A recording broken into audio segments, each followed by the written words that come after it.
in the afternoon right now, but we have Town of Haverstraw Supervisor Howard Phillips, and as always, has a packed agenda of items to be talking about. First of all, Howard, thanks for joining us once again on Rockland News. And thank you, Tom. I really appreciate it. Getting great response from the public every time I'm able to go on your program. Yeah, I hear people love the news. They just love it. They want to know what's going on in Rockland, and it's a great way to keep everyone informed. Yeah, absolutely. So hopefully we're doing our job there. And you wanted to talk about a few things. One of them had to do with a recent article about Rockland's Green, and you wanted to respond to that. Well, let me first begin by saying that Rockland Green has been one of the most successful government agencies in my entire career, which has spanned over 40 years working in government. Not only am I the town supervisor, but before I was town supervisor, I was director of finance. And then for 6 years, I was the county legislator and vice chair of the Rockland County Legislature. But this really came about Rockland Green when all the landfills in the 1990s were being shut down by the New York State Department of Environmental Conservation. Tom, if people who are old enough can remember, there was an incident out on Long Island. Now, Long Island, the soil makeup out there is very impervious. I should not say it's very porous. Hmm. So it's a very sandy material. So there was a landfill out in Long Island where the leachate, now, anytime any water, whether it's rainwater, whether it's generated from garbage, anytime it hits garbage, it's considered leachate. Well, that seeped into their groundwater. So the DEC, and I don't necessarily agree with what they did, they threw a blanket response over the entire state. And they said that any sanitary landfill that was not built based upon their prototype specifications, meaning a synthetic liner, um, uh, it had sand, soil, a leachate collection system, then more clay. And in other words, they made it impervious for any water to filtrate down into the ground. They said so any landfill that did not have that, they were going to start to close. So they closed all the three landfills in Rockland, which Haverstraw had one, Clarkstown, and the town of Ramapo. So the All right. supervisors got together at the time with the county executive, and they really came up with the idea of creating this authority because they had to get rid of the garbage for the residents and businesses in Rockland County. What the listeners need to know is the greater the volume or the quantity, the lower the price you're going to pay when you go to a landfill. But simultaneously, as they were closing the landfills, the state came out with mandatory recyclings of glass, plastic cans, cardboard, and newspaper. That's where it all started from. It began originally as voluntary and then it became mandatory. So we really started the program way back then. And where it has evolved from that, the first few years to where we have now has been a complete metamorphosis. We are so sophisticated of an operation now. Not only do we take glass, plastic cans, cardboard, paper, not only do we get handle all of the household garbage that people put out to their streets and the businesses. We have three major transfer stations, one in Haverstraw, one in Clarkston, one up in Hilburn. Takes all of that, but we've added so many other things to it, uses.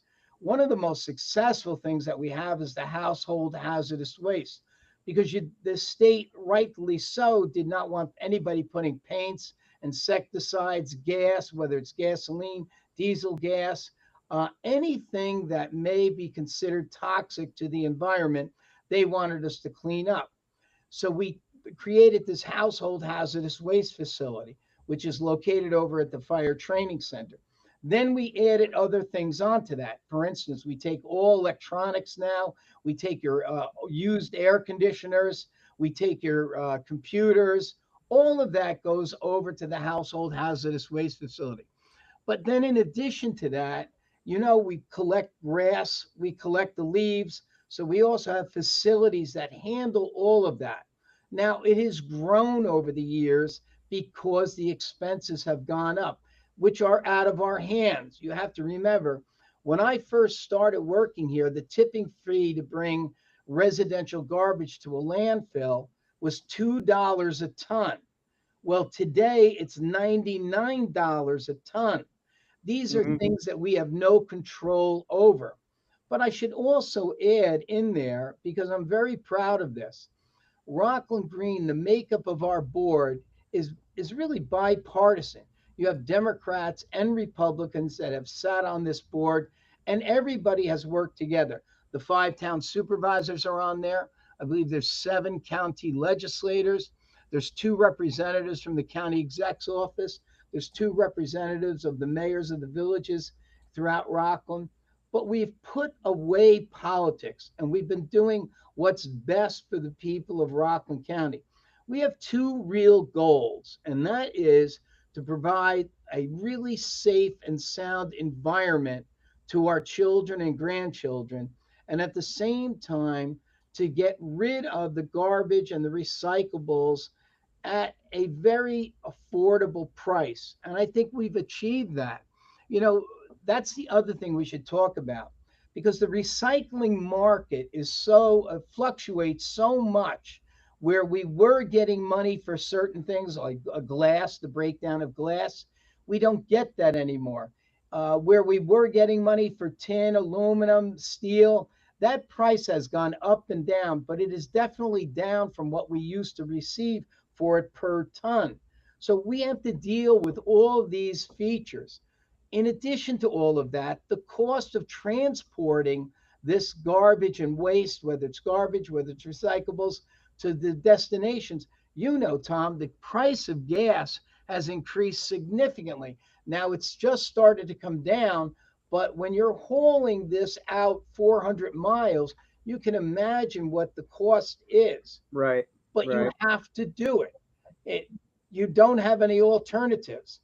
One of the things that we have to start seriously looking at is a way to get rid of our garbage other than sanitary landfills, because these landfills are being filled up. And unfortunately, Rockland is one of the smallest counties in the state of New York. We're probably, the good thing is we are more populated than some others. But you have to compete against Westchester. You have to compete against the city boroughs. You have to compete against Long Island, and you have to compete about some of the local counties in other states like Bergen County. So we're all competing to get the best price, because a landfill will only accept so much of tonnage before they start to say, okay, we're going to block you out. So we've been doing, I think, an amazing job. We have a great staff. I can never compliment our staff enough. But this article that was written just recently, it's written by a woman that is pretty much the only person in her business. She posts photos as if she's got a staff of 10 people. She's the only one, and she's the only one that writes these articles. But she is absolutely conflicted from writing these articles. And that's the sad thing, is because her husband was chosen by a High Tour board to be their executive director. That was in January of 2023. Well, by the time we got around to late August, they fired him. They absolutely fired him. Why did they do that? Well, they had to have justification. While he was there, unbeknownst to us, over 30 cat and kittens perished because of a disease that broke out within the shelter. He never even informed us of this. 3 weeks went by, and it was a whistleblower who came to us. So journalism 101, you learn about ethics. And if your husband's involved with something, you can't ethically write about it. but she continues to do that. Now, Mm. he's been in a lawsuit with us. We're determining where we're going to go with that. So she has motives that would cause her to write any disparaging thing about Rockland Green. But if we could get into some of the things that I think are completely contradictory. She first starts by saying that we're building new offices and a theater for the children's students. But what she doesn't say is that we had to redo the MRF. What is the MRF? The MRF is the Material Recovery Facility located out in Hilburn. When we first started, it was up to date technology, cutting edge.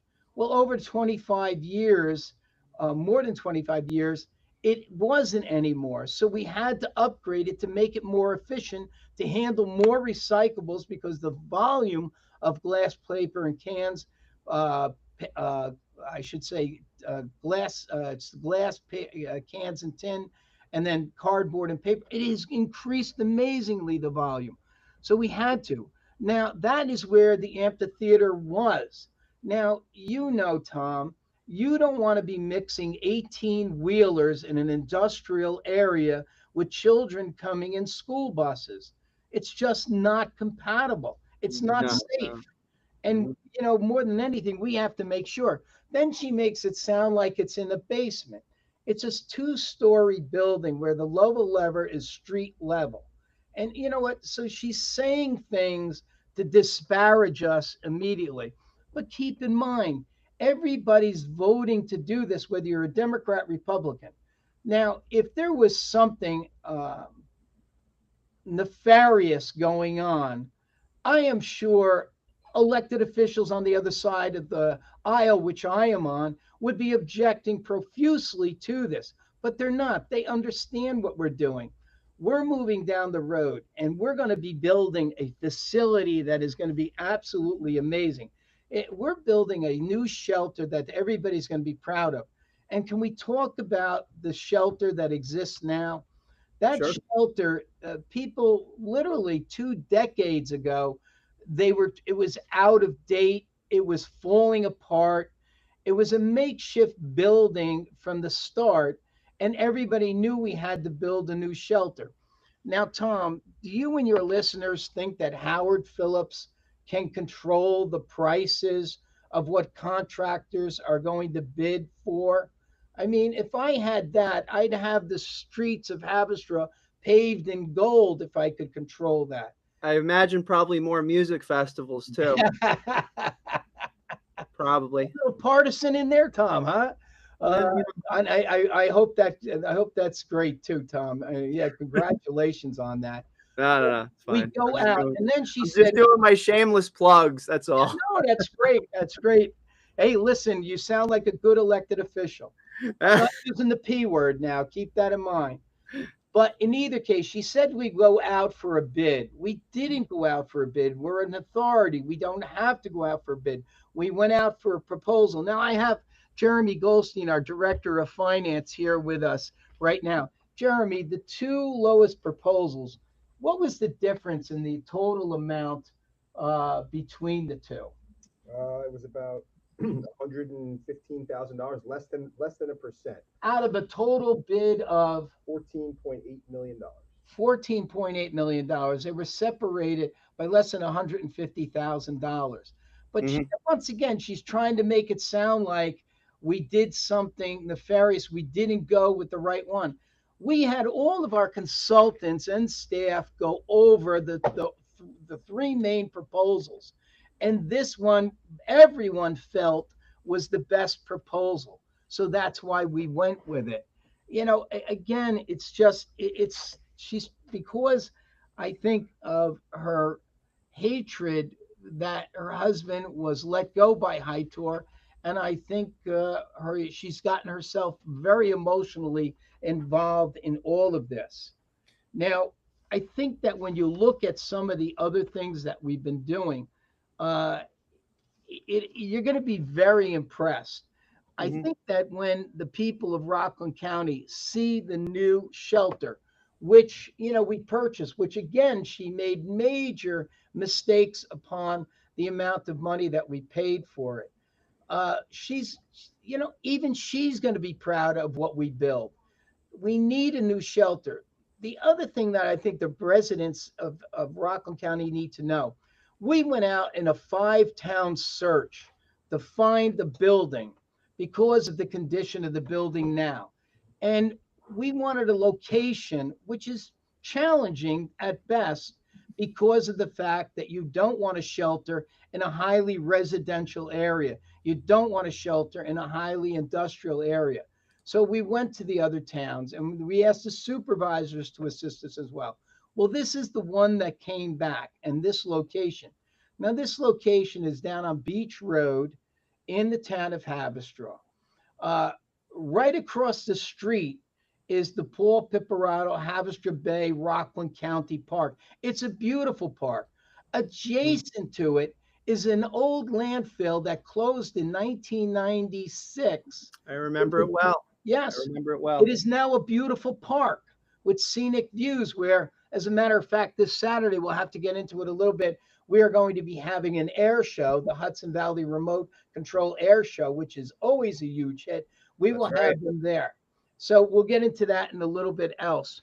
But I think when you look at all the things that we have done to really come back, uh, and try and give something to the residents of Rockland, we really are being successful here. She overestimates the number of cats. She says 280 cats, and that exceeds. Well, 173 are being fostered out right now. So Mm. she really is not. She's not talking to any of our staff. She's writing an article really to disparage people. She's writing an article as if somebody wants to yell, fire in a theater. Oh my God, look at what they're doing. Well, if anybody who has come to our meetings and has asked for an explanation, I think they walked away extremely satisfied that we're doing the best thing for the people of Rockland County. So I'm looking at, for instance, the adopted budget for the Rockland County Solid Waste Management Authority. And these are just rough numbers, just to give you an example. So I'm just going to use a few of them because there's many villages that are represented on this document as part of the collective. The village of Spring Valley, the village of Haverstraw, the village of Sloatsburg, New Hempstead, Wesley Hills, Airmont, Pomona, town of Stony Point. There's a large number of villages and towns that participate in this effort. So and it's more of just like an abstract question because I like to go by the math. There's several on here where the budget for that particular village or town is around the 1 million mark. So my question to you, Howard, is you mentioned about the rise in cost of materials and the collective bargaining power of an organization such as Rockland Green in order to be able to remediate this waste material in the right locations. First of all, would it cost these individual villages and or towns more money if they were doing it themselves? And rough estimate, maybe if you wanted to have Jeremy speak to this, but what percentage would it rise if they did it themselves? Well, let's keep in mind that we do this for the villages and towns if they want to do this. Mm-hmm. But you have to keep in mind it's there's certain reasons why villages specifically would like to come to the authority, I should say Rockland Green, to do it. Now, when we do it for them, it goes out in the town and county January tax bill. If they do it on their own, it goes out on their village tax bill. So it may appear that their village tax bill is less than because it is now being billed on the town and county January tax bill. Town versus The village, yeah. reason is the expertise. We have a staff that does this all the time, and you can't get away from that. It's no different than playing a musical instrument or playing even golf. When you do something all the time, there's many efficiencies and expertise that you acquire by doing that. So those are a lot of the reasons why we open the door to them. yes, it would definitely be more money if they try and do it on their own. And you know what? If we've been doing this and we have the template, whether it's the contracts or whether it's the know how to go out and do it, there's a lot of efficiencies. So we save the taxpayer money when it comes to things like that. Jeremy, you want to jump in on anything on No, I that? think that was perfectly said, Howard. Additionally, a lot of the villages have, excuse me, small staffs. So if there's ever a Yes. citizen that has an issue with their garbage or recycling not being picked up, the call is coming directly to us, and us handling Hmm. any sort of inquiries to the contract is easier than some of these villages Not only can that, do. we have the staff that goes out and promotes this. So if we see an area in Rockland County where maybe the recycling shouldn't be based upon the population, we have staff going out to different organizations, maybe the Rotary, maybe the Lions. It could be any of those organizations. We have staff that goes out to the schools. The best way to get parents to recycle is by reaching out to the students in the school, because when you tell them how important it is for the environment, they really respond and they go home and they tell their parents. So Hmm. we really have, I think, a mastery of being able to get out there and provide the most efficient, affordable means of recycling and disposing of your waste. And rough numbers, how many individuals does Rockland Green employ? At the moment, we employ 40 employees. Gotcha. Now Not, Okay. not, that's, all, not all full time, though. yeah, Sorry, Howard. yeah, not all full time, and that's spread out. For instance, we have French farms, we've got the three transfer stations, we have now the shelter, we have, of course, different facilities that take care of the grass and leaves. And then we also contract out to contractors so we don't have to hire more employees. Hmm. I also just want to have our attorney jump in here, Ken Murphy. Ken, some of the things that were cited in that article, maybe you could just touch on. Yeah, Tom, good afternoon. A couple Afternoon. of points where the author talks about a protracted lawsuit. That's inaccurate. You know, we have instituted a lawsuit against Hightor. It's not protracted. It's actually moving very quickly. Judge Zugaby has set pretty tight schedules, so the case will be resolved in a normal, if not even accelerated fashion. And it's our position, rightly so, that we owe it to the taxpayers to try and recover the money that Hightor wrongfully kept as a result of their mismanagement of the facility. So Hmm. she puts a slant on it that's totally inaccurate, as well as a slant on our FOIL negotiations, Freedom of Information Law Act, where we have been carefully trying to cull the information that we think is discoverable through the FOIL statute. There's a lot of sensitive information. There's tons and tons of documents we have to go through. So we owe it to our contractors and to our employees and to the taxpayers as well to cull that information and not just send out information that is sensitive and is otherwise confidential. So we're working on that very carefully, and the slant that she puts in that article is inaccurate. And just one other point, just for the sake of clarity at the shelter, the numbers that she put in, 228 cats, um, uh, Supervisor Phillips indicated that no, there are not 228 cats at the facility, which is correct. There's actually 173 cats there. That's actually 25% below our capacity. So we're not anywhere near capacity yet because the other ones are fostered. They're not in the facility. We're going to continue and try to develop that fostering program as well as the neutering program so that there possibly and hopefully will be less cats as we go on and on in this process.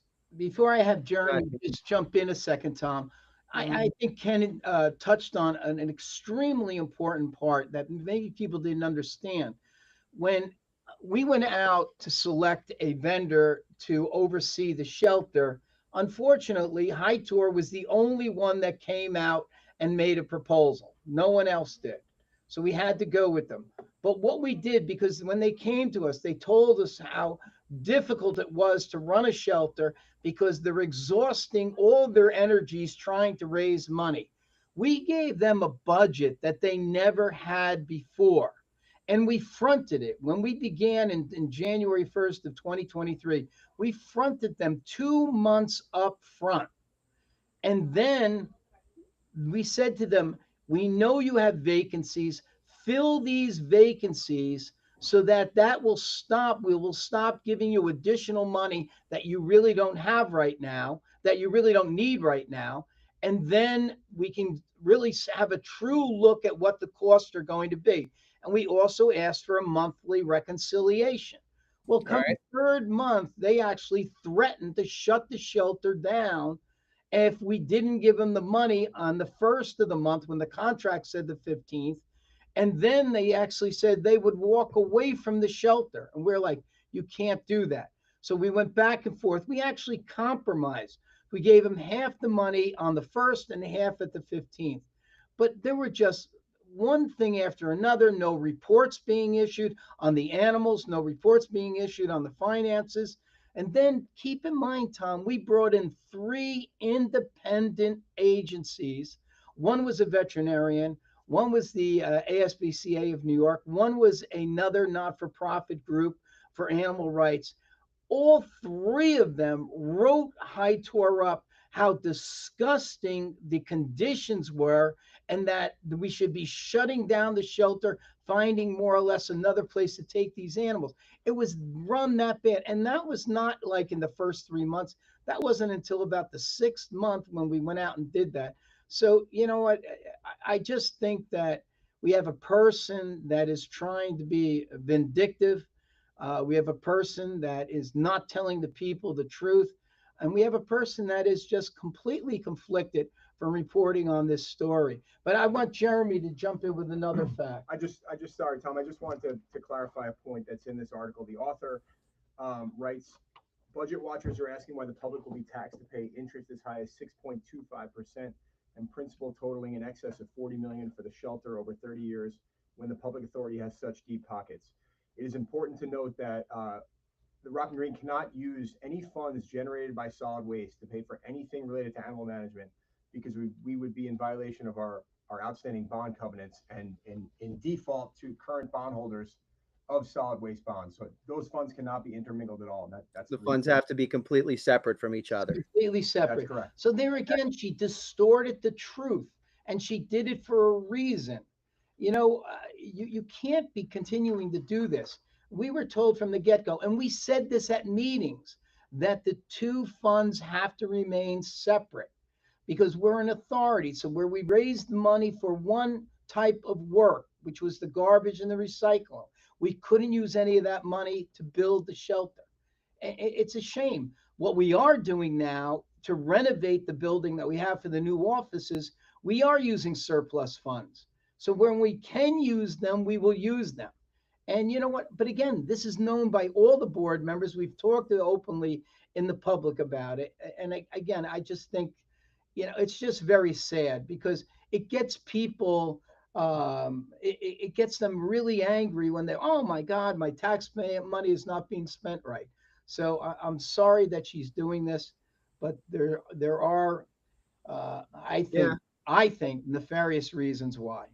Well, these things do happen. And for those of you that are listening in, just to get a better, larger overview of Rockland's Green, you know, and there are, and I'm just going to say this objectively, so many programs that go through Rockland Green. One notable one is the Food Scraps program. If you're not familiar with it, it's the largest single component in municipal solid waste. And there's a food scraps program in just about every town in Rockland County because of Rockland Green. They provide education, there's special programs. So you can visit them at rocklandsgreen.com. And I'm going to say this for the record, I'm not paid to say that. I am not. I have toured the Rockland Green facility right past the Palisades Center for the waste. We use it. And also we happened to take a look at Hightower Animal Shelter before the changeover, and this is going back years and years. And all I can say is when Rockland's News visited the shelter in 2023-24. It was night and day. The facility is Yeah. absolutely clean, sanitary. I think, in my opinion, this is subjective, but Four Legs Good. I think they're doing a splendid job. Michael Sanducci really cares about the animals. Thank you, Tom. So that's Tom, my you know thought what? on it. And we're going to continue to do that. As all the experts that we brought in, they said a shelter has to be like a hospital emergency room. It has to be extremely clean because diseases can break out at any time. And that's what we've done. The conditions that these animals were living in was just deplorable. They're God's creatures, and they're there only because of human neglect. So, we're changing all of that now, and I think, as you said, Four Legs Good is doing an excellent job. So we're moving down the road, and I think the people are going to be very proud when we complete the new shelter. Yeah. It's also a nifty little what goes where item that you can put on your mobile phone. That way you can get an idea of where to bring certain items. Yes. The Clarkstown Transfer Station, Hillburn, a whole bunch of different facilities. So you can check that out at rocklandgreen.com as well. And And all that food waste, Tom, will get mixed in, and it will become part of a soil that we will then market out, and some of it we will give back to the municipalities. fabulous. I imagine some of it wouldn't possibly end up in another publication by any chance, would it? I don't know. No comment. No comment. Right. Exactly. So, well, thank you for that. And I wanted to touch a little bit on, if time permits. There was a little incident that happened in Haverstraw over the weekend. I think it was during the festival in the village of Haverstraw. Some stuff happened. I was wondering if maybe you could touch on that. Sure. So we had the Latin Festival this past Sunday, which, the town is one of the sponsors with. The villages of Haverstraw, West Haverstraw are as well. They receive grants. They got a state grant. They have a county grant. And you know what? It should be just a great day that's celebrating the Latin culture. And I think that's what the entire intent of all of us is. It's a very long day, though. I have to say that the parade kicks off at 12, and then we meet at where the North Rockland. It used to be the old high school, then a middle school. Now it's an elementary school. But we meet in what is kind of a parking lot play area down there, and it's always the first Sunday of August, so it's a very hot day. It kicks off 12. It probably doesn't end. The music doesn't end until 8. But then everybody pours out into the downtown area of the village of Haverstraw. So our police are literally on from 8 a.m. in the morning to 10 to 12 o'clock at night. And when it pours out into the downtown area, that's where we ran into trouble. So we had literally dozens of arrests. Appearance tickets were issued. We had anything from open container to disorderly conduct. So it's a very, very busy night. This incident happened. We're investigating it now. The officer involved is a decorated officer, which has received numerous citations for his work over the years. And the video makes it look bad, but what people don't realize, some of the information I'm getting out now, because it's a very short video. So I'm being told that the longer video will show how many people were accumulating on the sidewalks. They were all asked to move on because they were blocking the sidewalks. Only two individuals did not move, this young man and another person. And he was asked numerous times to move down the sidewalk. He refused. Uh, Now, listen, the way the officer went to him, no, that's not acceptable. That shouldn't happen like that. But it's under investigation, so I really can't say much more. I will tell you this: when they were trying to arrest him, one of the officers' clips came off his belt and hit the ground. and you can actually see it in the video where one of the officers is looking down on the ground. What is that? And one of the officers apparently thought, it was a gun going off and yelled gun. So that added to more officers. And remember, this is happening within like literally 10 seconds. Split seconds, yeah. Yeah. So unfortunately, but it was an extremely busy night for the officers. The gentleman they had to arrest in the bodega, he was asked to move. He actually went to kick an officer. He spit gum in an officer's face, and then he was getting in the face of other people. So, he went into bodega. He was causing trouble there. He wouldn't leave, and that's why they went to arrest him. Now, none of this, the shame of it is, would have happened if they would have just listened to the officers. Hmm. And that's a shame, but we are investigating. The officer is on administrative leave right now. And when the investigation comes back, we're going to make a determination on what we have to do. Okay. All right. Well, we appreciate that update. And I imagine as the longer video becomes available, will the police department release that to various news organizations? I don't know that answer. I have to ask the chief, so I'm going to get back to you on Okay. it. All right. That sounds good. All right. Well, all right. We appreciate that update. And now on to some more enjoyable things. And that event unfortunately ended on a down note, but it was apparently a very enjoyable event. You mentioned that there was hours and hours of music, and we have some more music that's coming up starting tonight over at another open air concert that's happening within the town of Haverstraw. Well, I have Mike Gamboli. He books all of these different bands, and I have to tell you, it's been absolutely gorgeous down on Bowline. Every single Thursday night open air concert. The breeze that comes in has been great. The bands have been great. Tonight is Discotex, Mike Discotex. So I don't know how good you are, and then maybe you look better than I do in a white suit with a black shirt. I don't. Bring, I don't. bring your bell bottoms and your dancing shoes. I have a wig. I can wear like the Bob Ross wig, that sort of thing. Listen, at this point in my life, I could probably use a wig. So let me borrow it, Tom.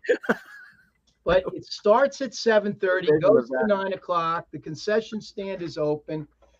We got a beautiful dance floor. Everybody's been taking advantage of it. And you know what? It is just a great way to be able to enjoy the summer. The gates open like at 5 o'clock to the general public. Mike, who do we have coming next week?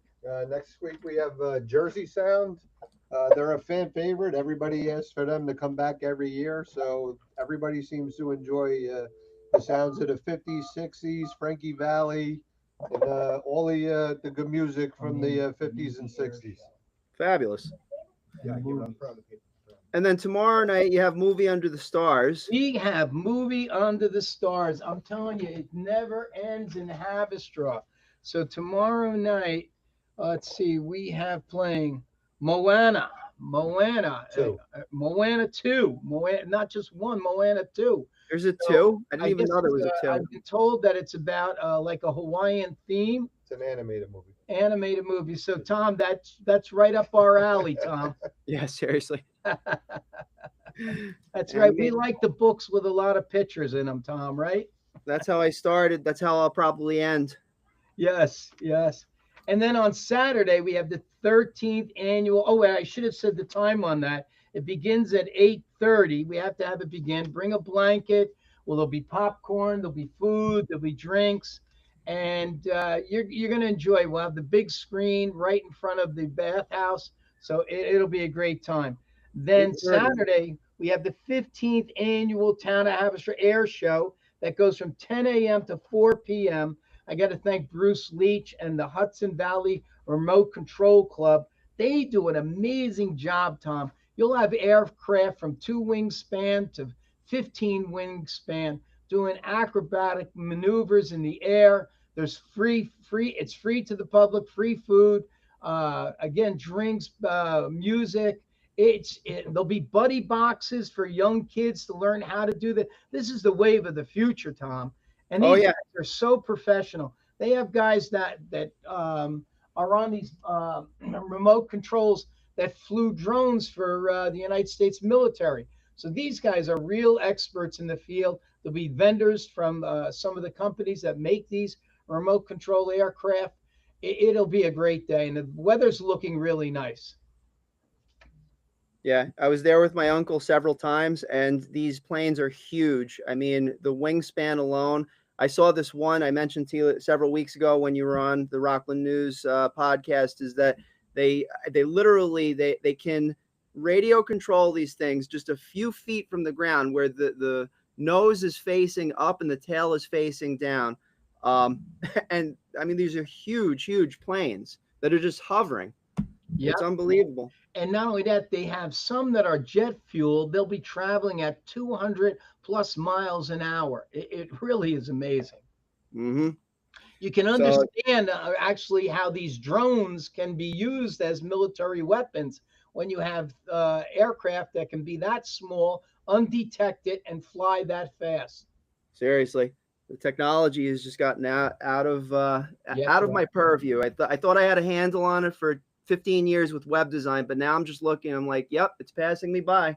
Listen, I think my wife wants one of those drones so she can follow where I'm going to all day long. Look for the guy with the wig. Yeah. So The shiny head, rather, the shiny head. yeah. Well, guys, it's a pleasure to always have you on the show. We appreciate the updates. Thank you for being on AM Rockland's News. Sounds like it's going to be an action-packed weekend, and we'll likely catch you next week for another episode. Thanks so much, Tom. Greatly appreciate everything you do. You're welcome. Take care.